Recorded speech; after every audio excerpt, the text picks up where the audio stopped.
Quando você passa uma notícia e essa notícia, ela te, de certa forma, ela te causa muita emoção, como que você consegue separar isso?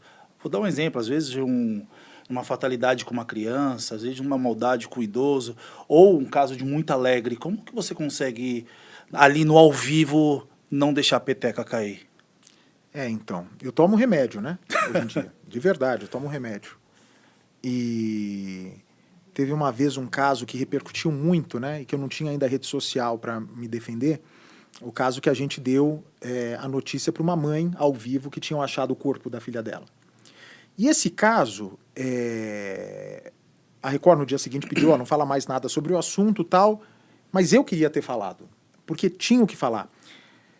As televisões, elas, na internet, né, o Twitter, ele pega trechos do programa. Sim. Então pegaram aquele trecho que a mãe recebe a notícia, colocaram no Twitter e parece que o Bate é um monstro, né, que o Bate está lá para fazer isso. Ninguém mostra que durante 15 dias era o Bate e essa mãe, de mãos dadas, buscando o corpo da filha dela. Ela já entrou no programa falando assim, Bate, eu quero achar o corpo da minha filha. Ela sabia que tinha acontecido, ela tinha ciência da gravidade da história, mas é claro que na hora que recebe uma notícia, e ela falou, eu quero ficar no ar, não me tira do ar, eu quero ficar no ar, eu quero ouvir tudo. Ela acabou desmaiando, né?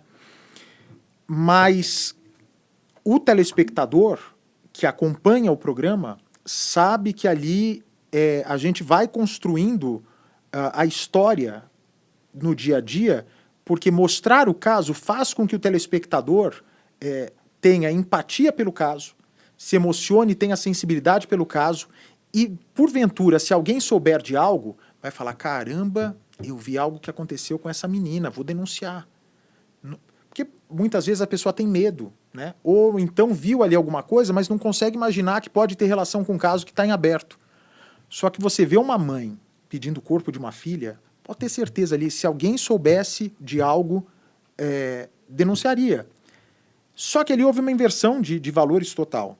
O Bate virou um monstro, não tem problema, estou preparado para isso, para aguentar crítica, isso não me abala, mas ninguém quis saber quem era o cara que matou.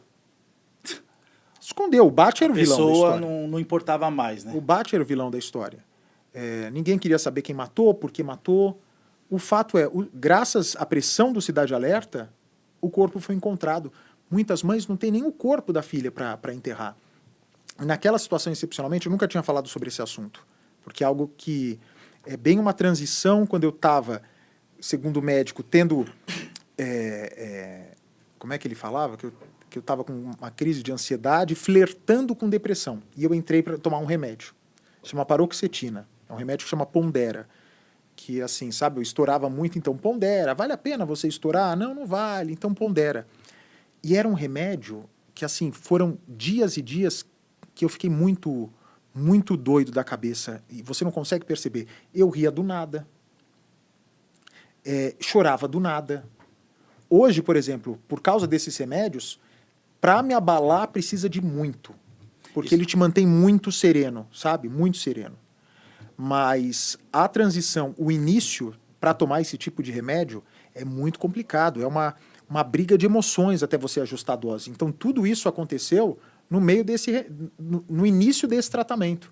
Então, para mim, tudo foi muito difícil. Eu não tinha nem muita reação para conseguir explicar aquela situação, sabe? Eu acho que se hoje, do jeito que eu estou bem estabilizado hoje, graças a Deus controlado, eu conseguiria explicar com mais tranquilidade. Mas naquele momento, eu fiquei assustado com tudo aquilo, porque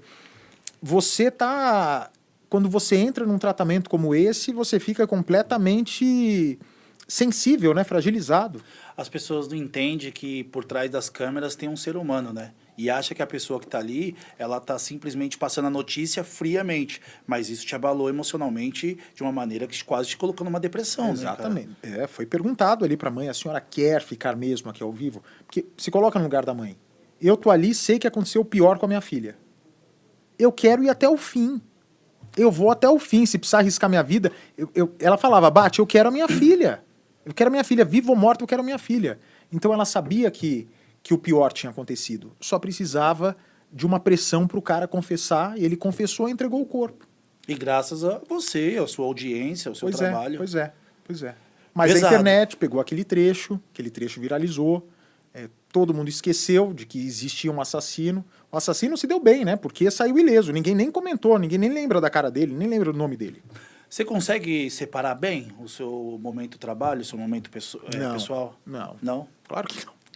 Impossível. Você consegue? Não.